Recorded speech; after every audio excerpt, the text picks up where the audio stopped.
She's taking antidepressants and she's still depressed, which is not uncommon, by the way.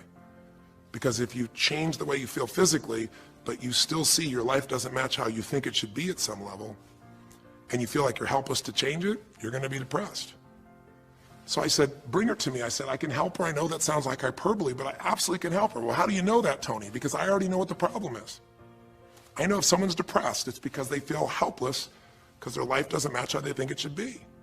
I just don't know what her blueprint is, but we'll find out what it is, and we'll either help her change her life, or we'll help her change her blueprint, or both. Long story short, and very quickly, I'll tell you the core of it. She came to me and she spent maybe the first half an hour telling me, apologizing, saying, I know I should be happier. I know it's silly for me to be depressed. I don't know why I'm so depressed. I know I should be grateful for what I have, and I am grateful. And it was all these reasons why she knows she should feel good, but still didn't. And I tried to finally explain to her, listen, I don't care about that. I care about you. The fact that you're not happy has nothing to do with what you have or don't have. The fact that you're not happy is that your life doesn't match the way you think it should be. And you have some idea of how you think it should be. And worse, if you're this depressed after all this time, you feel like you can't do anything. You have no power to change it. You feel helpless.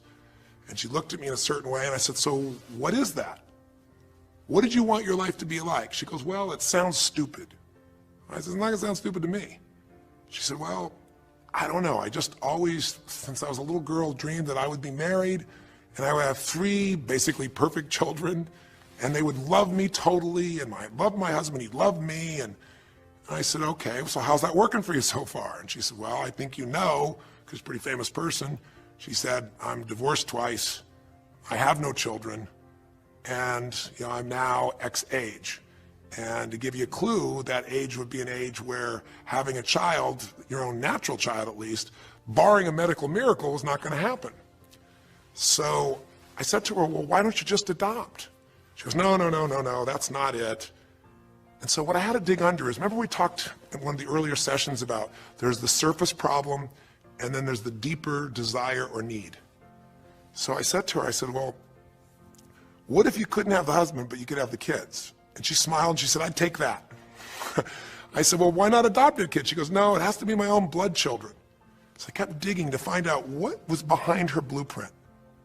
Because your blueprint is just a projection of what you think you need to be happy. But as human beings, we're notoriously ineffective at knowing it's going to make us happy. So much that we think we're going to make us happy, we get there and we go, is this all there is? So many things that we think are going to make us miserable and we can never deal with, we go through it and we can handle it.